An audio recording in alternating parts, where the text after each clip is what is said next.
Karena Yesus bilang begini, kamu sesat karena kamu tidak mengerti kitab suci. Betul. Tapi masalah tulip ini nih Pak Yosua yang cari gara-gara ini ya. Kenapa cari gara-gara Pak? Karena ini juga yang banyak orang tanyakan sama saya Pak. Iya, begini.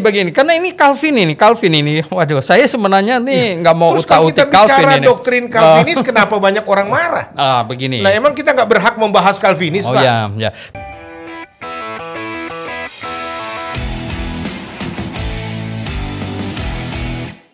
Terakhir Pak Sendra, ini saya mau tanya hal yang memang agak rawan juga ini karena ini lagi isu hangat terus dibicarakan ini Pak. Seolah-olah Alkitab itu akan jadi klaim kebenaran bahwa ini Alkitabiah kalau Anda ikuti satu rumusan teologi tertentu. Ya misalkan tulip dari Calvinis misalkan. Ya kalau orang berseberangan dengan tulip tidak menerima TULIP sebagai ininya rambu-rambunya Pak, itu semua tafsirannya salah. Iya. Nah Bapak mesti terangkan dulu ini tulip sebenarnya apa sih Pak Hirto? Ya ada sama dengan mawar nggak beda ya? Sama tulip sama mawar ada duri. Di sini ada ada tower tulip Pak. Oh gitu ya. Di sebelahnya sakura. Saya kan membuat seminar, salah satu slide yang agak menghebohkan adalah 2 kategori kesesatan. 2 kategori kesesatan dalam kekristenan. Yaitu keluar dari Alkitab. Keluar dari Alkitab. Ya, yang tadi itu. Kategori pertama itu. Penambahan macam-macam. Tambah kurang itu. Betul ya. Nah, itu lebih gampang diidentifikasi. Yang kedua, salah menafsirkan Alkitab. Salah menafsirkan atau salah mengerti Alkitab. Ya, dia terima sih, dia nggak tambah, dia nggak kurangi. Ya, sola scriptura. Ya, tapi dia salah menafsirkan Alkitab. Nah, ini menarik ini. Ya. Nah, karena Yesus bilang begini, kamu sesat karena kamu tidak mengerti kitab suci. Betul. Tapi masalah tulip ini nih Pak Yosua yang cari gara-gara ini ya. Kenapa cari gara-gara Pak? Karena ini juga yang banyak orang tanyakan sama saya Pak. Iya. Begini. Karena ini Calvin ini. Waduh, saya sebenarnya nih nggak mau utak-utik Calvin ini. Terus kalau kita bicara doktrin Calvinis, kenapa banyak orang marah? Begini. Lah emang kita nggak berhak membahas Calvinis Pak? Ya. Tapi kita saya tidak mau menyinggung nama orang, nama gereja yang sekarang ya. Kita tidak mau begitu. Ya. Begini, John Calvin, saya ada beberapa hal yang saya sangat ragukan dia. Kehidupannya. Ya. Ini John Calvin sendiri ya? Betul, John Calvin sendiri. Bapak gereja itu ya? Ya. John Calvin aja Bapak sudah nggak percaya, apalagi yang lain yang pengikutnya. Ngeri ini. Begini ya, beberapa tahun sebelum dia terbitkan bukunya The Institution itu. The Institution yang terkenal itu Pak, yang dikultuskan dan dikeramatkan itu. Dia Pak merekomendasikan 2 orang wanita untuk jadi suster di Katolik. Lah, emang itu Calvinis masih masuk dalam jajaran tatanan Katolik? Nah itu waktu itu kan dia sudah keluar. Dia sudah keluar. Nah tahu kenapa ya toh. Kemudian hal yang lain lagi adalah bahwa dia menguasai kota Geneva. Ya toh. Ada satu orang namanya Servetus yang mengirim 30 pucuk surat mengkritik teologinya. Ajak dia berdebat. Jadi sejak awal memang Calvin sudah dikritik sama 30 orang. Enggak, satu orang ini. Satu orang. Kirim 30 pucuk surat sama dia. 30 pucuk surat untuk memprotes teologi Calvinis. Ajak dia berdebat di kota netral. Jadi bukan baru sekarang. Ya, sejak awal. Tapi dia tidak menggubris sedikit pun. Nama orang itu Servetus. Ketika orang itu ada keperluan pergi ke kota Geneva itu dikuasai Calvin. Dan dia ditangkap. Ya. Servetus ini ditangkap? Betul. Dan dituduh bidat gitu. Ngeri pada waktu itu kalau orang bilang bidat itu Pak, hukum mati tuh. Lalu dia dipenjarakan. Calvin ada datang ke penjara, jenguk dia.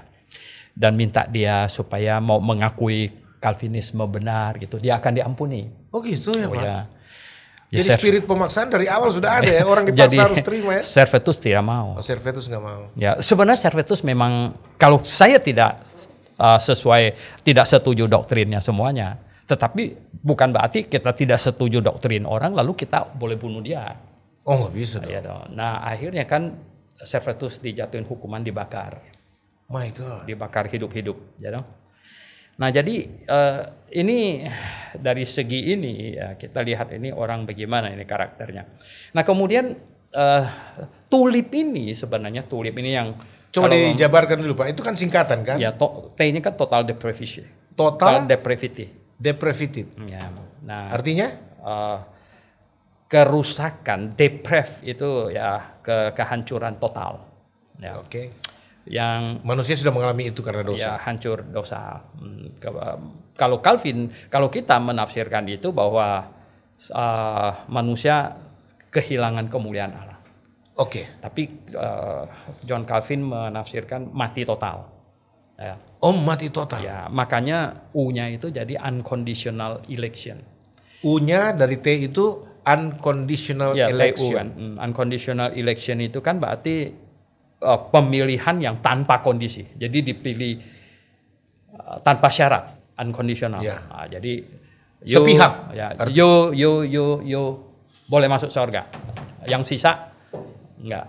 Gitu ya. Jadi unconditional election. Oke. L-nya kan limited atonement. Limited atonement. Jadi penebusan.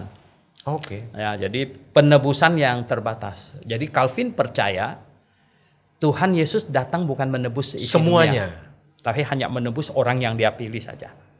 Nah loh. Ya. Yang kemudian I-nya irresistible grace. Irresistible, yang tidak bisa ditolak. Anugerah tidak bisa ditolak. Jadi yuk kepilih, nggak mungkin bisa tolak. Namanya kan terpilih. Iya. Ya toh, irresistible grace. Baru P-nya perseverance of the saint, ketekunan orang percaya, orang-orang kudus, yang katanya sekali dipilih tak mungkin bisa lepas, gagal lagi. Nah, jadi ya sulit sekali orang mencocokkan ini di ayat Alkitab karena akan bentrok. Iya, padahal hukum kebenaran Alkitab itu tidak boleh ada satu ayat kebenaran di dalam Alkitab bertentangan dengan kebenaran lain kan? Jadi ketika sebenarnya yang paling rentan dari tulip ini adalah yang limited atonement itu. Limited atonement, L-nya itu ya. Betul, yaitu Tuhan Yesus datang hanya menebus orang pilihannya. Kalau kita bacakan kepada mereka, ya, lihat Tuhan Yesus menebus isi dunia. Yeah. Dan mereka akan bilang maksud isi dunia di situ adalah orang pilihan. Kita bacakan lagi ayat yang lain. Lihatlah anak domba Allah yang menghapus dosa dunia. Dunia itu maksudnya orang pilihan, Pak. Jadi bolak-balik ke situ. Sudah ada patronnya dibikin. Itu jadi kalau saya bilang mereka berpatokan pada pikirannya Calvin, sebenarnya ini filsafat ya. Jadi teologi Calvin itu filsafat. Ya. Nah, akhirnya Alkitab ya dipaksa untuk mengikuti alur filsafat itu. Itu eksegese dong. Ya. Dalam hukum penafsiran Alkitab kan, bukan eksegese lagi. Betul, ya. Tapi orang yang tidak bersesuaian dengan tulip dianggap justru eksegese. Nah, mereka begitu ya.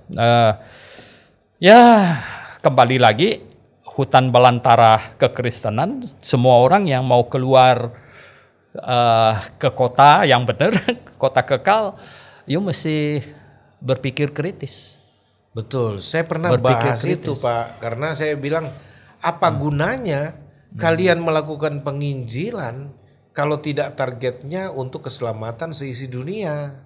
Tapi penginjilan hanya menjadi trompet katanya. Makanya sekarang ini jarang ketemu yang Calvinisme pure, yang murni. Ya, dan akhirnya mereka modifikasi lagi. Jadi Injili lah, tambah segala macam begitu. Begitu, tambah Injili di belakang. Pantes Pak. Jadi karena kalau dia ikutin alur pikirannya John Calvin, gampang dipatahkan. Itu nggak masuk akal pergi menginjil. Iya. Gitu ya. Jadi bahkan itu mempengaruhi baptis banyak sekali. Iya. William Carey waktu dia mau jadi misioneri ke India, ada satu gembala namanya Leland, bilang dia apa? Young man katanya, if God want to save the Indian, He doesn't need your help. Jangan pergi. Kalau Tuhan mau menyelamatkan orang India, dia tak perlu bantuan kamu. Ini gembala aliran Calvinis. Betul. Iya. Ya oke, mungkin ini ya untuk masukan aja. Topik. Berarti tidak ada satupun dalil teologi, rumusan teologi yang bisa disejajarkan atau taruhlah membantu orang bisa memahami Alkitab dalam pengertian sejajar. Begini, seseorang yang mau mengerti Alkitab dengan baik itu harus sangat cinta kebenaran. Sangat ingin tahu Tuhan yang benar itu tolong nyatakan kepada saya. Yeah. Mengapa? Karena begini. Tuhan ngomong di dalam Matius pasal 13. Waktu Tuhan bicara banyak tentang perumpamaan. Murid-muridnya bilang kenapa pakai perumpamaan? Kenapa tidak to the point? Tuhan bilang apa? Kepada kamu dibukakan rahasianya. Tetapi kepada mereka tidak. Karena barang siapa yang mempunyai akan diberi sampai berkelimpahan. Yang tidak punya akan diambil. Apa yang dia maksud? Keingintahuan akan kebenaran. Oke. Kalau tidak punya, ya diambil. Tidak punya keingintahuan itu. Ya, dia akan makin sesat. Iya betul. Karena kalau ada keinginan tahu akan kebenaran, dengan akal sehat dan hati nurani yang Tuhan berikan kepada kita dan Alkitab, sebenarnya kita tahu ini benar. Ini menarik ini pemirsa karena banyak orang tidak menyinggung soal ini. Jadi keingintahuan seseorang yang kita juga bisa anggap itu sebagai Tuhan bekerja dalam diri seseorang, itu menjadi modal awal untuk orang bertemu kebenaran yang luar biasa. Jadi saya percaya kali ini narasumber kita menjadi sangat inspiratif di perspektif kita ini karena membawa saudara untuk melampaui dimensi yang lazim. Jadi ini sekali-sekali ini harus melewati. Yang saudara pikir selama ini limitnya begini saja, begitu Pak Suyanto berbicara, ditubruk semua itu limitasi itu. Ya. Tapi sebenarnya kita dibawa pada provokasi iman sebenarnya. Ini bicara provokasi iman untuk masuk di dalam kebenaran yang seutuhnya. Saudara-saudara yang terkasih. Oke, Pak Suyanto, sebenarnya ada 1001 pertanyaan yang perlu dibahas ini, tapi karena waktu, tapi closing statement Bapak semacam rekomendasi terhadap kekristenan di Indonesia ini. Tidak mungkin salah kalau Alkitab kita yakini satu-satunya firman Tuhan. Tidak mungkin salah. Ya, kanon tertutup. Kanon tertutup. Oleh sebab itu, selidikilah Alkitab, tekunilah dia, pakailah akal sehat yang Tuhan kasihkan kepada kita. Dengan hati yang cinta kebenaran. Itu modalnya. Dengan hati yang cinta kebenaran, selidikilah firman Tuhan, dan pasti Anda akan dibawa kepada kehidupan. Carilah Tuhan, maka kamu akan hidup. Amin. Carilah dahulu kerajaan Allah dan kebenarannya, betul, maka semuanya itu akan ditambahkan kepadamu. Amin. Puji Tuhan. Pak Suyanto, terima kasih banyak. Amin. Diskusi kita, talk show ini, bincang-bincang kita ini sangat luar biasa. Ada perspektif yang lain lagi yang ditampilkan sehingga orang harus perlu semakin mengintrospeksi diri. Baik. Apakah dia sudah pegang kebenaran atau masih merasa pegang kebenaran tapi belum pegang kebenaran? Dan marah kalau orang uji. Salah satu ciri itu. Oh, ini nih hal yang baru nih pemirsa. Jadi kalau Anda melihat ada orang yang marah kalau dikritisi doktrinnya, teologinya, ngamuk-ngamuk, baru gerakan massa untuk maki-maki, di pengkritik. Facebook lagi, di WA, di Facebook, di YouTube. Nah, bagaimana sebenarnya sikap kita? Ini terakhir, Pak. Bagaimana sebenarnya sikap anak-anak Tuhan harusnya, para pendeta, kalau menghadapi semacam ajaran atau doktrin yang berbeda? Ya, itu dia. Harus, kalau kita dengan sikap yang mau cari tahu yang benar, itu harus melihat itu suatu informasi yang perlu kita telaah lagi. Ya kan? Kalau kita tutup informasi, bagaimana kalau yang kita pegang ini yang salah? Kan? Karena ada jalan yang disangka orang lurus tapi ujungnya menuju maut. Menuju maut. Ya. Iya betul. Betul. Dan tidak sia-sia kata di Alkitab, ujilah segala sesuatu. Dan peganglah yang baik. Iya, jadi sah-sah saja. Bahkan Tuhan sendiri membuka dirinya, ujilah aku. Ya. Masa pendeta nggak mau diuji? Iya. Begitu diuji langsung marah, ngamuk dan kerahkan massa untuk. Iya. Lapor. Lapor polisi. Kayaknya nggak lucu lah seperti itu ya. Iya. Mestinya kita semakin dewasa dalam beriman dan biarlah program talk show Perspektif Joshua Tewu kali ini bisa menjadi semacam alat provokasi iman saudara. Untuk memprovokasi iman saudara supaya lebih menggeliat lagi, supaya Anda bisa kalau Anda tersinggung dengar program ini bagus, itu berarti masih bagus. Anda akan cari apa benar nih yang dikatakan Pak Suhento dan Pak Joshua Tewu dalam program ini. Waduh, kalau benar gimana dong? Jangan sudah di ujung Pak ya, baru periksa. Mestinya kalau boleh di awal sebelum buat keputusan, periksa. Atau kalau sudah di tengah jalan, udahlah. Kalau sudah sadar, ya stopin busnya, keluar, turun, ganti bus.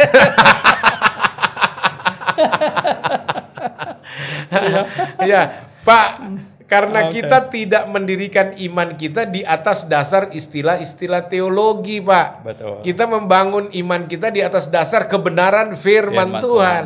Ya. Tapi sekarang kan gereja banyak, saya nggak generalisasi. Banyak orang Kristen disugest untuk meletakkan imannya di atas dasar teologi, di atas dasar istilah-istilah teologi. Padahal teologi itu sebenarnya mekanisme atau sarana untuk kita dibawa semakin lebih dalam mengerti firman Tuhan. Bukan tinggal dalam terminal teologi itu. Jadi keluarlah dari hutan rimba kesesatan teologi yang begitu ruwet dengan minta supaya Tuhan buka pikiranmu, terangi mata hatimu dan kawal kau dengan roh hikmat dan wahyu. Sampai di sini program Perspektif Joshua Tewu bersama Dr. Suhento Liao. Dan saya percaya kita semua diberkati Tuhan. Terima kasih Pak Suhento untuk kehadiran Bapak menjadi narasumber yang sangat-sangat dinamis, sangat-sangat luar biasa. Ini teolog fenomenal yang beginilah Pak Suhento Liao dengan perspektifnya yang unik. Nanti di waktu mendatang kalau Tuhan berkenan, kita akan berbicara lagi sama beliau, kita undang lagi beliau. Ada topik-topik istimewa yang hebat yang saudara harus dengar. Tapi karena waktu, maka kita harus akhiri. Dan doa kami kiranya Tuhan menolong, Tuhan memberkati kita semua.